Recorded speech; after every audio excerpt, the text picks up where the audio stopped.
I guess where it starts is, and the measurement starts and the testing starts for air tightness, is the blower door. Yeah. Tell us a little bit about this.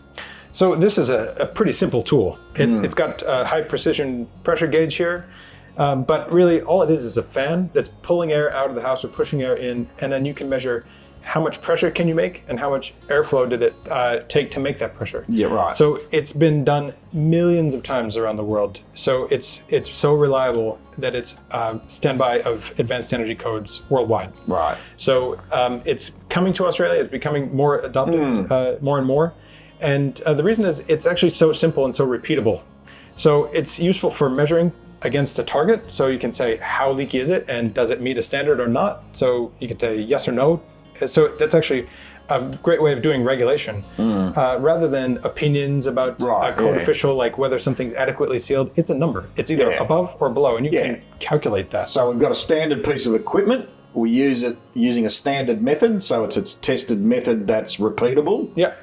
So the classic testing scenario. And so we get a result that's reliable. And like you said, we're basically sucking the air out of the building, and we're measuring how hard it is to do that, if you like.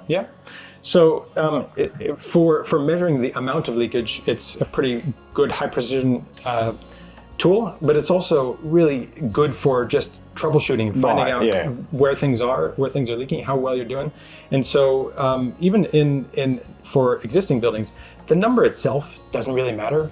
What matters is, can you find leaks and did you improve it before and after? So a lot of weatherization programs worldwide have requirements to test before and after doing, say, insulation and air sealing work, because they want to prove that you did it correctly. And in fact, we've seen it recently in commercial buildings. So big, large auditoriums now are doing this. So they're bringing the blower door in before they're finishing off the final product, so they can check and see what their barrier seals are, where the gaps are, and they can do those repairs.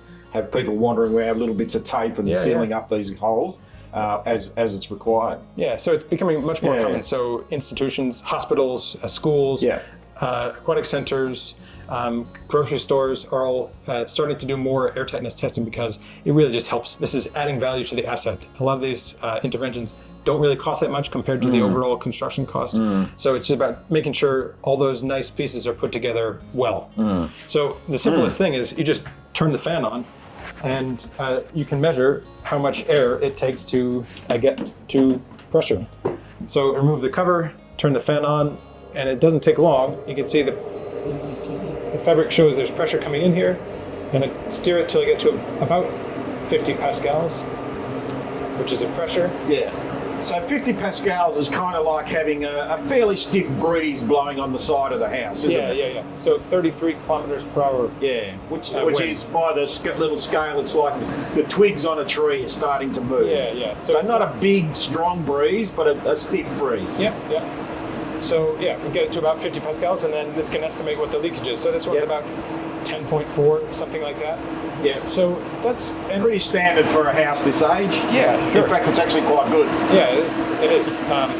So, I mean, that's as complicated as it gets. You turn it to 50 pascals, you know what the number is, and you have a pretty good estimate of how good it is. If you're doing this for an existing house, that's enough information to tell you, can I make improvements, and the thing that I just did, did that make any difference at all?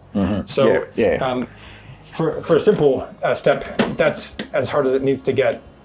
For building code, eventually we'll be able to do this where in codes abroad, for example, there's a maximum that you have to be under to get your certificate of occupancy. A lot of states in the US, a lot of countries in Europe have mandatory maximum that you have to be under to get your certificate of completion. For that, you want to make sure the number is really precise, and we do take a little more time than I just did then. Of course, because we're testing to an approved method of testing, ensuring quality of the result. So what we do for a code compliance test is we do the measurement over many pressures, and then do some math to figure out, really calculate exactly what the number is. So it takes a bit more training to do that. But in In essence, though, it's a pretty simple concept. You're just measuring, putting a breeze on the building and then saying, how well can the building hold up against that breeze? Yeah.